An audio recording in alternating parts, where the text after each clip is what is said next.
Google Cloud nos permite estimar los costes del uso de sus recursos o servicios de tal forma que podemos estimar cuáles van a ser los costes de nuestros proyectos. Una de las recomendaciones mínimas que se puede dar es que a la hora de hacer estimaciones no escatimemos, que calculemos el valor máximo que podemos pagar para que luego no nos llevemos sorpresas.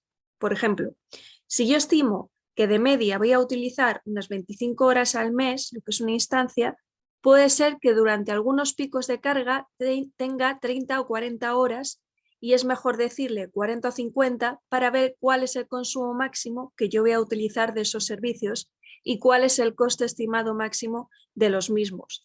De tal manera que más o menos calcularemos cuál es el valor máximo y luego iremos viendo cómo nuestros costes se reducen al no utilizar ese máximo esperado.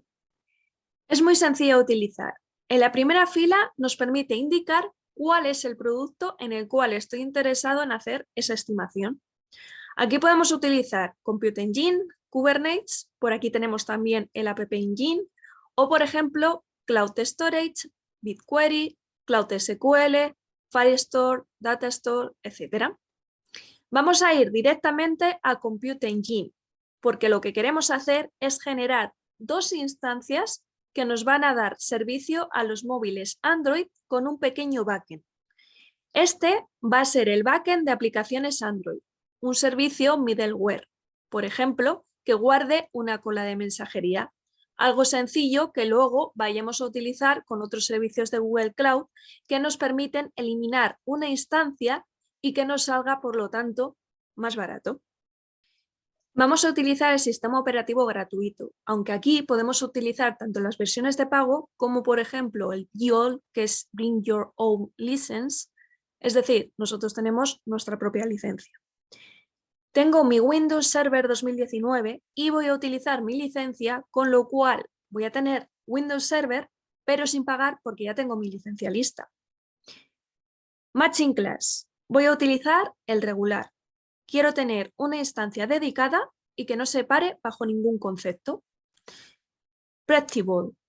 Está más pensado para aquellas instancias que son más baratas y además se puede utilizar mucho para temas de alta disponibilidad o de balanceo de carga. Tenemos una carga mayor. Levanto más instancias, pero cuando acabe el pico de carga, las destruyo. Vamos a utilizar la opción regular y luego tenemos las Matching Family. Lo más común es que el General Purpose sea el más barato. A partir de ahí, las especializaciones se pagan y mucho, pues podemos pasar de gastar $50 a gastar más de 6.000 o incluso más. Vamos a utilizar una categoría N2, por ejemplo, y una serie de instancias que tengan suficiente memoria y virtual CPUs para nuestro proyecto. 32 cores y 128 gigas, y con esto es más que suficiente. Tipo de disco. Vamos a pensar que quiero que estas dos instancias inicien lo más rápido posible. SSD Persistent Disk. ¿Qué tamaño? 50 gigas para no quedarme escaso en espacio en disco. ¿Qué es el ADD Sustain Use Discount?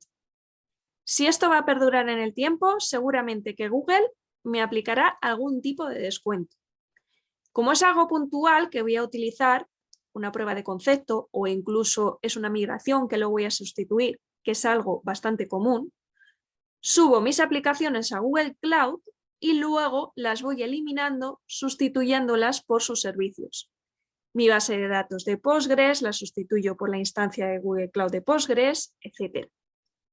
Quitamos los descuentos y aquí vemos que no podemos utilizar la directiva de agregar GPUs. Estas GPUs son instancias de tipo Accelerated. Aquí vemos en Matching Family que tenemos Accelerator Optimize. Entonces, puedo utilizar este tipo y seleccionar 1, 2, 4, 8 o 16 GPUs de tal manera que para el tipo de cálculo Machine Learning sería bastante interesante. Vamos a coger un SSD local y seleccionar 4 de 365 gigas. Vamos a colocarnos en Frankfurt, cerca de donde esté nuestro cliente, si es en producción. ya que si es en desarrollo, yo suelo utilizar aquellas regiones que sean más baratas para mi producto.